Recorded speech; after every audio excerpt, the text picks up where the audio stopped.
அனைவருக்கும் வணக்கம். இன்னைக்கு நம்ம வீட்டில் என்ன ஸ்வீட் செய்ய போகிறோம் அப்படின்னு பார்த்தீங்கன்னா, கேசரி செய்ய போகிறோம். கேசரி வந்து சட்டுன்னு செஞ்சிடலாம். ரொம்ப ரொம்ப டேஸ்ட்டான ரெசிபியும் கூட.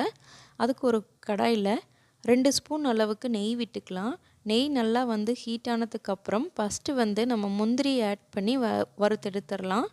முந்திரி ஆட் பண்ணும்போதே உலர் திராட்சையும் சேர்த்துக்கிட்டோம் அப்படின்னா திராட்சை சீக்கிரமாக பொரிஞ்சு வந்துடும். நம்மளுக்கு வந்து முந்திரி வந்து வறுபடாது. அதனால் முந்திரியை மட்டும் ஃபஸ்ட்டு ஆட் பண்ணிக்கிட்டு லைட்டாக கொஞ்சம் நேரம் வறுத்ததுக்கு அப்புறமா நம்ம வந்து உலர் திராட்சையை சேர்த்துக்கலாம். மேக்ஸிமம் ஏதாவது வந்து ஸ்வீட் செய்யணும் அப்படின்னா சட்டுன்னு செய்யக்கூடிய இந்த கேசரியை தான் வீட்டில் செய்வோம். பாருங்கள், இந்தளவுக்கு வறுபட்டதுக்கப்புறம் நம்ம திராட்சையை சேர்த்துக்கிட்டோம்.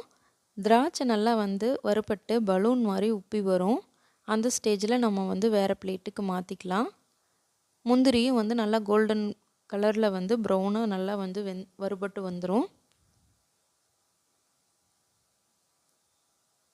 நான் காட்டுறேன் பாருங்கள், இந்த அளவுக்கு நல்லா வந்து பலூன் மாதிரி உப்பி வரும். உப்பி ரெடி ஆயிடுச்சு. இதை வந்து பிளேட்டுக்கு மாற்றிக்கலாம். பிளேட்டுக்கு மாற்றிட்டு அதே கடாயில் இன்னொரு ஸ்பூன் நெய் விட்டுக்கலாம். நெய் விட்டுட்டு நான் இன்றைக்கி 1 கப் ரவை எடுத்திருக்கேன்.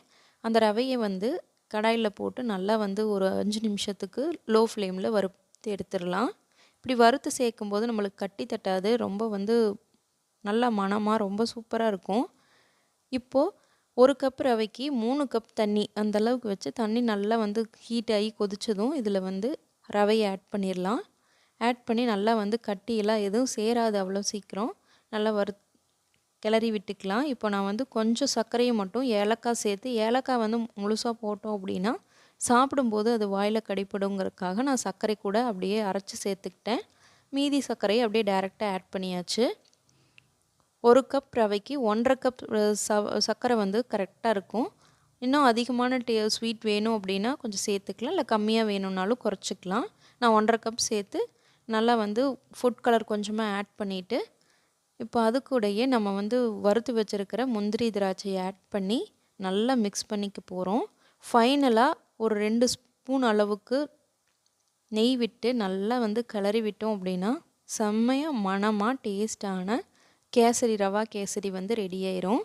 இந்த கேசரி உங்களுக்கு பிடிச்சிருந்தா மறக்காமல் இந்த வீடியோவுக்கு ஒரு லைக்கும் சப்ஸ்கிரைபும் பண்ணிவிடுங்க. தேங்க்யூ.